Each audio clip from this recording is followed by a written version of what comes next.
avec un état de droit où les Algériens vivent dans leur pays dans la dignité et surtout, un état qui puisse mobiliser les capacités humaines et matérielles qu'a ce pays pour développer le pays.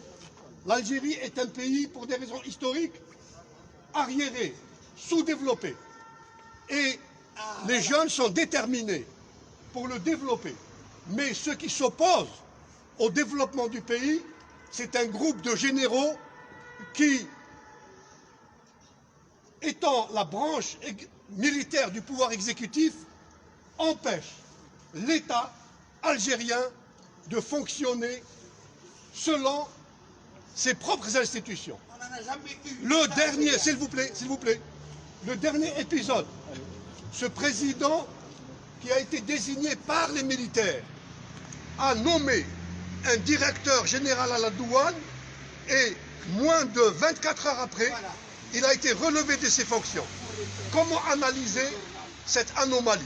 Cette anomalie est à analyser parce que les institutions ne fonctionnent pas normalement. Les institutions, c'est un groupe de généraux. Sur 102 généraux en activité, il y a une vingtaine de généraux qui font de la politique et qui ont mis main basse sur la présidence, sur les différents ministères, et ils empêchent la Constitution d'être appliquée. Et c'est pour ça que les Algériens ne s'arrêteront pas jusqu'à ce que la branche militaire du pouvoir exécutif obéisse à une autorité civile et issue des urnes. Une autorité civile issue des urnes. Malheureusement, dès l'indépendance, nous sommes retombés dans le régime des janissaires. C'est les janissaires de 1830 qui occupent le palais présidentiel et qui décident de la politique en fonction de leurs intérêts propres. Il y a une dérive mafieuse du commandement militaire. Et évidemment, bien sûr, tous les généraux ne sont pas corrompus. Mais nous demandons aux généraux qui ne sont pas corrompus de prendre leurs responsabilités, de laver l'honneur de cette armée qui a été salie par des généraux vendeurs de cocaïne, par des généraux qui sont impliqués dans des trafics de tout genre.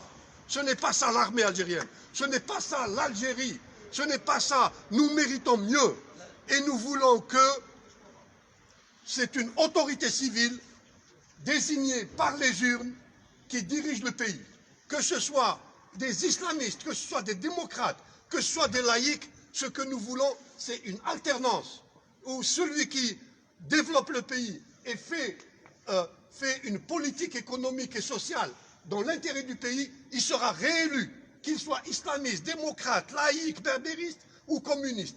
Ce que veulent les Algériens, c'est l'alternance, c'est la liberté d'expression, c'est la liberté de conscience, l'autonomie syndicale. Eh bien, nous ne voulons plus que cet État soit réduit à une caisse où viennent les généraux prendre l'argent comme ils veulent. Il faudrait qu'ils sachent que n'importe quel État est dirigé par une autorité publique. Et cette autorité publique, c'est l'émanation du public, c'est-à-dire le peuple, et non pas l'émanation de groupes, de clans qui, parce que ce sont des militaires et ils ont les chars et la Kalachnikov, ils ont pour la volonté. C'est quoi un général? C'est quoi un général? C'est un haut fonctionnaire du ministère de la Défense. Pourquoi ce haut fonctionnaire désigne le député, le président et les maires? Pourquoi le haut fonctionnaire des PTT ou de l'industrie ne désigne pas le président? Eh bien parce que le haut fonctionnaire du ministère de la Défense, lui, il a la Kalachnikov. Eh bien nous avons un mot dans le dialecte algérien. Le hagra. C'est parce qu'ils ont des chars. Et c'est nos chars, c'est nos Kalachnikov. On leur a donné pour mission de défendre les frontières. On n'a pas donné pour mission de choisir le président. Et ils choisissent même les députés et les maires. Et c'est pour cela que, parce qu'ils sont au-dessus des lois, c'est pour cela qu'ils virent vers la corruption. Et la délinquance au niveau des généraux est très élevée. Ce sont des généraux délinquants. Et c'est pour ça que le Hirak ne s'arrêtera pas. Le Hirak ne s'arrêtera pas. Le Hirak ne s'arrêtera que lorsque nous aurons l'état civil dont ont rêvé nos héros, Amirouche, Lotfi, Ben Boulaïd, l'Arbi Ben Mehdi. C'est cet état qu'ont voulu nos héros et nos martyrs. Eh bien, ce Hirak est déterminé. Les jeunes sont en train de dire, parce que l'enjeu est trop grand.